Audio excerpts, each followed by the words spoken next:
બા તમે મને કેમ આઈ બોલાવી છે? શું કામ છે બા તમાર મારું? એ આજ તાર દાદાની તિથિ છે ને, તે છોકરાઓને ચોકલેટ વેચવી છે.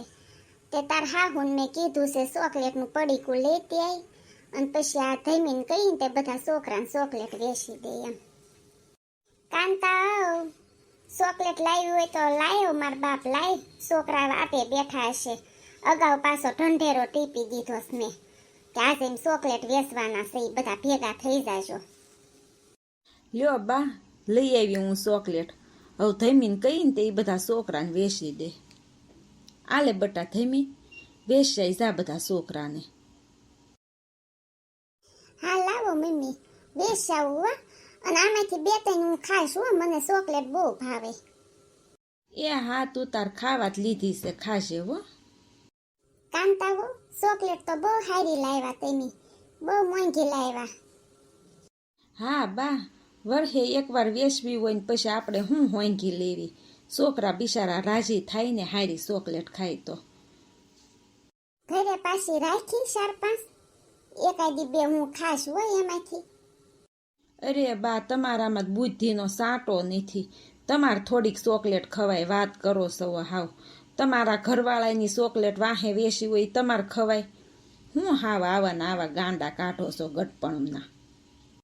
ગાંડા કાંઈ નથી કાઢતી, ચોકલેટ મને બહુ ભાવે. અને તને ખબર છે, તાર પપ્પા મારા હાટું ચોકલેટ લાવતા, બહુ લાવતા. મને બહુ ભાવતી ને તે જ્યારે હોય તે ચોકલેટ લેતા આવતા. તે મારે તેની યાદમાં ખાવી છે, મારે ક્યાં એવું છે કે મને મન છે ને ખાવી છે. હું ખાવ તો મને એ બધી યાદ તાજા થાય ને એટલે. યાદું હવે હું ગટપણમાં તાજા કરવાની હોય. હવે તમારે જવાનો સમય આવ્યો. તમારે એવું મારા પપ્પા છે ને વયું જવાની જરૂર છે, સમજો ને તો. ના ના હોય એમ તો મારે કાંઈ નથી જવું, હજી તો મારે ઘણું જીવવું છે. વેચેવી બટા ચોકલેટ બધાને થઈ રહી ને, કોઈને ઘટી નથી ને?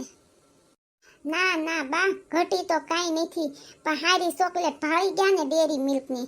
તે ડેરી મિલ્ક કરતા કરતા બધા દોડવા જ માંડ્યા. બધા આંસકીને લેતા હતા, મને દેવાય નહોતા દેતા બા.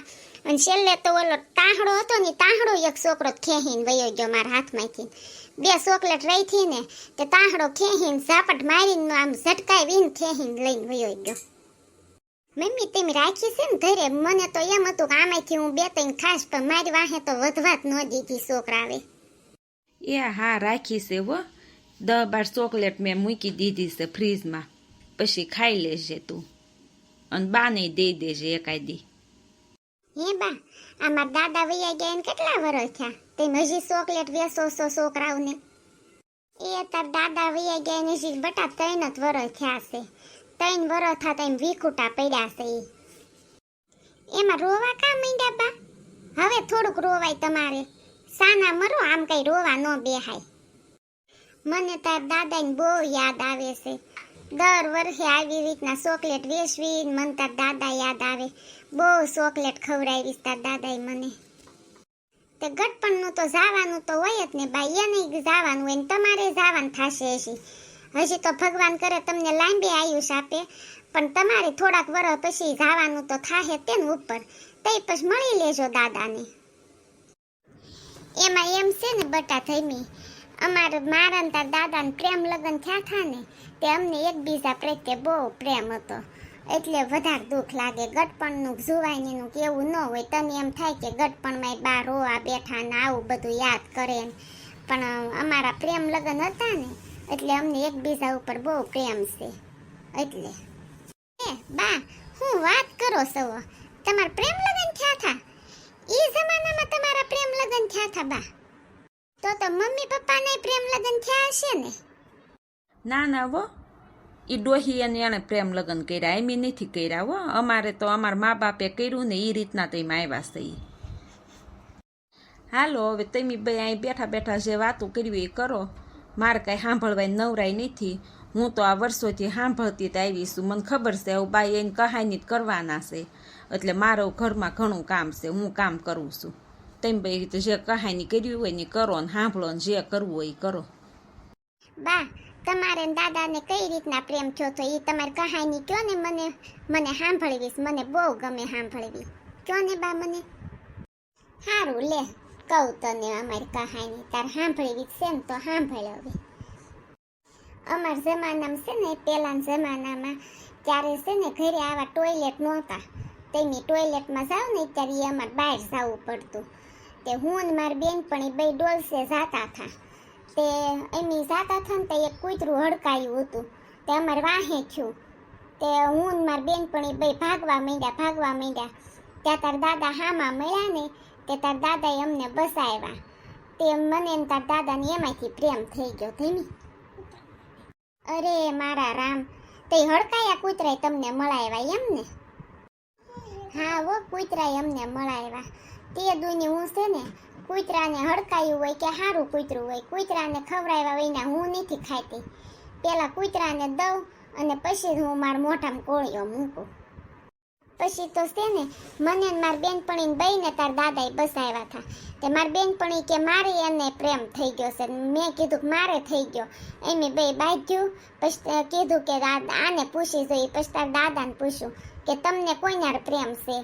તો તાર દાદાએ મારું નામ લીધું. તે પછી અમાર બેન પ્રેમ થઈ ગયો. ઓહો, બા તો જો શરમાવા માંડ્યા લે. હે બા, પછી તમારા દાદાને પ્રેમ થયો પણ તમારા ઘરના બધા માની ગયા હતા કે એમાંય પછી કઈ માથાકૂટ થઈ હતી? માન્યા તો કોઈ નહોતા બટા. મને તો મારા બાપા છે ને મારવા ધોડ્યા હતા. ધાર્યું લઈને વાહે થયા હતા. એ કે આજ તો પતાવી જ દઉં, જીવતી ન રહેવા દઉં એમ કરીને મારી વાહે થયા હતા. પછી છે ને મારા ફઈ એક હતા, બહુ સારા હતા. અમારા ગામમાં હાહરે હતા મારા ફઈ. તે ઈ તરત આ વાતની ખબર પડી ને તે તરત અમારા ઘરે આવ્યા અને મારા ફઈને હું બહુ વાલી હતી. તે ઈ મને જલ્દી લઈ ગયા. મારા બાપા નો ભાળે એમ અને મને વખાડમાં હંતાડી આવ્યા. પછી વખાડમાં તો હું કેટલા દી રહી. પછી બધું સમાધાન થયું ને પછી મારા ને તાર દાદાના લગ્ન થયા. હે બા, તો તમારે દાદાને કોઈ દે બાંધણ જ નહીં થઈ હોય ને? પ્રેમ લગ્ન છે તે બાંધણ ન થઈ હોય ને તમારે કોઈ દે? ના હો, એવી કઈ મોટી બાંધણ નથી થઈ. અને નોકઝોક તો થાતી જેવી તેવી એ તો હોવી જ જોઈએ ને ઘરમાં. તાર દાદા ભલે અત્યારે અહીંયા નથી પણ મને તો એમ જ થાય કે જાણે અહીંયા હાજરમાં જ છે. એટલું મને તાર દાદાનું છે હો ધીમી. એ રોયાવ બહુ ન તેમી એને યાદ કરતા. નકર દાદાને એમ થશે કે આ તો મને ભૂલતી જ નથી, મારે એને ત્યાં જાવું જોશે. તેમી કેમ બાને અમારા મમ્મીને રોતા જોયા ને પાછા વળીને વહી આવ્યા સવો. એમ દાદાને એમ થશે કે પાછા ગુડા હે, મુવા આવશે પાછા અહીંયા. એ કરતા હવે સંભાળતા નહીં. નકર મને તો પાછા ભૂતની બહુ બીક લાગે હો. તે આવે તો કઈ ભૂત થોડાક કહેવાય, દાદા કહેવાય તારા. તને થોડાક કઈ કરે, વાત કરે છો તું હાવ પાછી. મરેલા આવે એ તો ભૂત જ કહેવાય ને, દાદા હોય કે માતા હોય કે જે હોય. મરેલા આવે એ ભૂત જ કહેવાય, એની તો બીક લાગે જ તે હો. હારું હાલો એ બધું મૂકો બા, પણ હું આ હોળી આવી છે તે હોળી કરવા જાવ મારા પપ્પાને ઘરે? તમને પૂછી લો, મમ્મીને નથી પૂછવું મારે. ના થઈમી બટા, હોળી બાપાને ઘર કોઈ જ દે ન કરાય. હોળી તો આપણે હાહરાને ઘરે જ કરાય, બાપાને ઘર હોળી કરવા ન જવાય હો. આ તાર પેલી હોળી છે, ત્યાં થોડુંક જવાય, અહીંયા જ તારે રહેવાનું. પણ બા મને રંગેથી રમવાનો બહુ શોખ છે, તો હું અહીંયા રહીશ હો બધાને હારે. એ વો રમજે હો બટા. હું બાજુવાળાને કહી આવું હો બા, ઓલી ટપુડીને ઓલી ચકલી બેનને બધાને કહી આવું હો. કાલ હું તમારા બધાના રમવા આવીશ એમ.